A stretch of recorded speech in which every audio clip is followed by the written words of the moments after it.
자, 이번에는 상가 오피스텔 재건축에서 감정평가 당시에 개발이익을 포함해야 되는지 여부에 대해서 한번 살펴보도록 하겠습니다.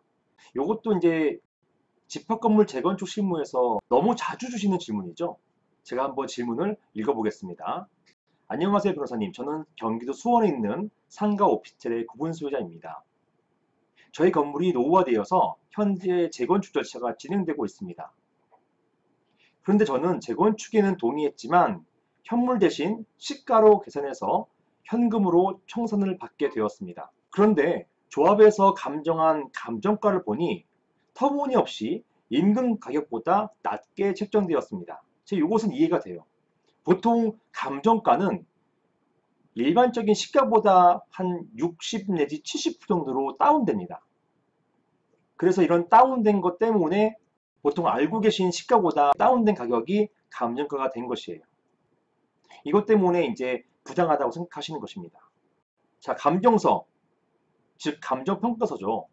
감정사가 작성한 감정평가서를 보니까 개발이익이 전혀 반영이 안 되었더군요. 이러한 감정은 부당한 것이 아닌가요? 라는 질문을 주셨습니다. 우선 결론부터 말씀드릴게요. 대법원은 개발이익 포함되어야 한다라고 보고 있습니다. 즉, 재건축 시 감정평가에는 반드시 개발이익이 포함되어야 한다라고 판시하고 있어요. 제가 판시 내용을 한번 읽어보겠습니다. 집합건물에 관하여, 즉 집합건물, 상가, 오피스텔 말하는 것이죠. 이런 집합건물에 관해서 집합건물의 소유 및 관리에 관한 법률 제47조 이런 소정의 재건축 결의가 있은 이후에 그 재건축에 참가하지 않는 자에 대해서 당의 사안에서 질문 주신 분과 같은 분이죠.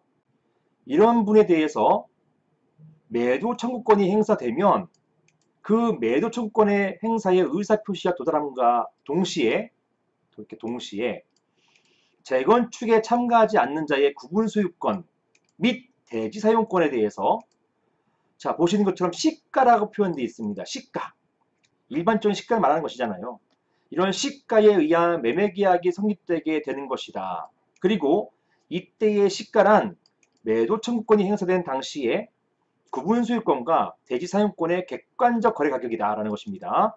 주관적으로 내 물건은 가치가 높아 이러면 안 되고요. 객관적으로 주변 시세에 맞춰가지고 주변에서 어떻게 거래되고 있는지 등등에 맞춰서 이러한 객관적 거래 가격이 정해집니다.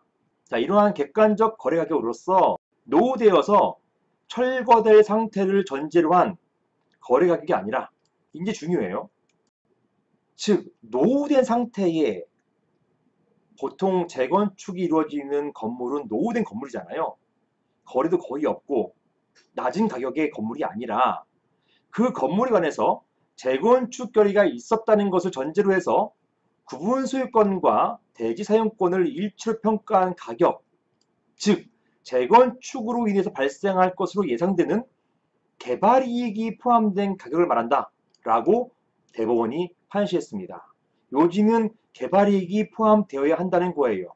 낡고 가치가 없는 그 건물 가격이 아니라 향후에 이것이 개발될 것을 전제로 한 개발이익이 반드시 포함되어야 한다는 것입니다.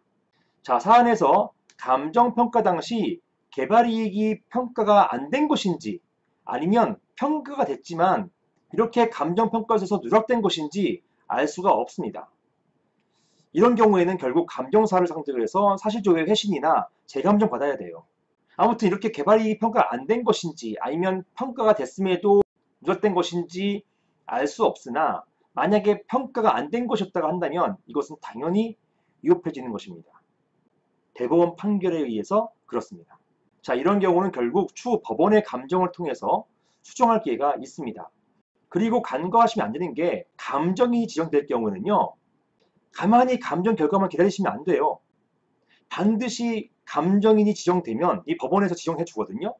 이 지정한 감정인을 찾아가거나 미팅하시거나 또는 감정 당시에 현장에 나가셔가지고 적극적으로 어필하셔야 됩니다. 다투시는 분의 의사가 반영이 되어야 돼요.